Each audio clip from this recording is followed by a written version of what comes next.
Welcome to the Truman Show. Today we'll see how Truman struggles to assemble his real life, while Sylvia watches excitedly on TV like a soap opera. Next day at work, Truman finds another world glitch. He fixes the radio with his foot and hears his own bloopers. Oh my gosh. What is that noise? What do you mean, comedy bloopers? Around him, people are covering their ears like they just heard the worst pop song, and Truman's suspicion deep. Feeling like a goldfish in a bowl, Truman barges into a building to uncover the truth. To his surprise, he spots a studio behind the elevator.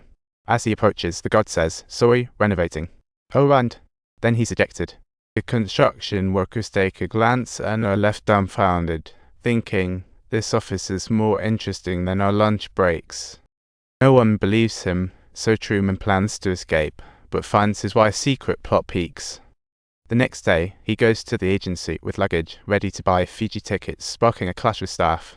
The staff stubbornly refuses to sell him a ticket, making Truman switch to a bus, only to have some glitches in the matrix right after he boards.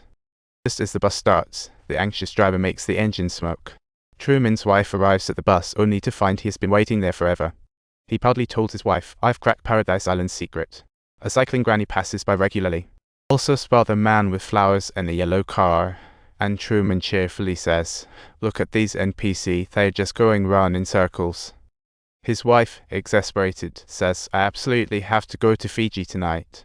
Unable to refute, Truman sits back powerless as she turns on the charm once more. As she chats sweetly, they hit a dead end in traffic and her plans fall apart. Truman finally realizes he's being watched like a celebrity at a red carpet, so he throws it into reverse and plots a new route, ready to find his chance to escape. But the traffic jam's gone. They finally reach the sea crossing bridge, and Truman, nervous, closes his eyes. Putting all his faith in his wife, he thinks, "I must be quite the coward. Thank goodness she's driving." Paradise Island is on the verge of lockdown, with thousands of workers hustling left and right, but he isn't fazed until a portly officer slips up. He accidentally shouts out Truman's name, and right at that moment Truman goes absolutely berserk and dashes straight through the barricade. With every ounce of strength, he fights, yet is soon surrounded like an ice cream cone at a summer picnic. Truman is mistaken for a mental patient and sent home, only for his wife to begin her live stream, and he realizes, shockingly, she's part of the act. Unable to take it anymore, he threatens his wife for the truth, and just then, Marlon walks in with a beer in hand. As Truman's best buddy, Marlon's arrival lightens the mood, following the director's cue like a pro. Marlon's sincere and heartfelt words are, in fact, meticulously crafted lies, yet Truman remains blissfully unaware. "The very last thing I would ever do is deceive you," he thinks to himself as he continues playing alone in this farce. Even crazier, the director concocts a massive surprise for Truman and claims to reunite him with his father who vanished 2 decades ago. "You're my son, and I'll always be here for you," he hears at Crane Camp, and doubts start bubbling up in Truman's mind. At that moment, Truman feels a lump in his throat, thinking, "I can't trust any of this anymore." "Don't move. If the music stops, I'm breaking up with all of you," he yells, unable to take it any longer. At this moment, the director is already sweating bullets profusely, with the original atmosphere turning tense, and all he fervently hopes is that the audience will truly love this performance.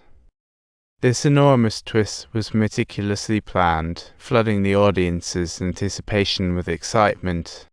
Crimes blow in like the wind, truth ignites, and the dramatic climax keeps audiences glued to their seats. 3 girls, life really is a drama. As the camera shifts back to Truman, he's hopelessly entangled in this web.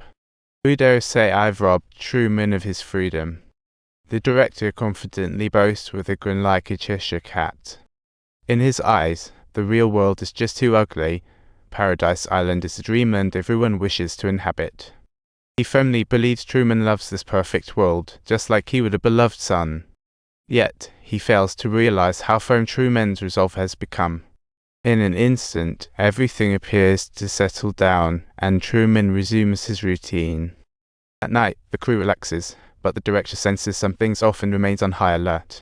He checks the surveillance and spots a mysterious hand in the corner, and he nearly jumps out of his shoes. Marlon rushes over urgently to Truman's house, yanks the covers and finds a body double instead. Turns out Truman had recorded his sounds beforehand, making Marlon want to chuckle. This is basically a real-life Truman show, and the director is forced to hit pause. To find Truman, the cast members hold hands and do a search, but they still come up empty.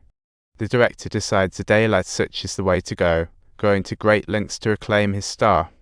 Hours later, the show stops and sponsors start calling to cancel, putting pressure on the director, prompting him to think of the most unlikely location. Sure enough, they discover Truman sailing on a sailboat, his face radiating with freedom and pure joy. The director is astonished to see Truman's fear of the deep sea seems to have vanished. He immediately resumes the live broadcast, giving Truman a fresh persona, and the audience watches with rapt attention. The audience eagerly awaits Truman's destination. The director holds his breath. Finally, Truman takes out the photo. A twist looms. Sylvia, and the conflict is about to escalate. Remember to subscribe to catch more amazing twists in the story.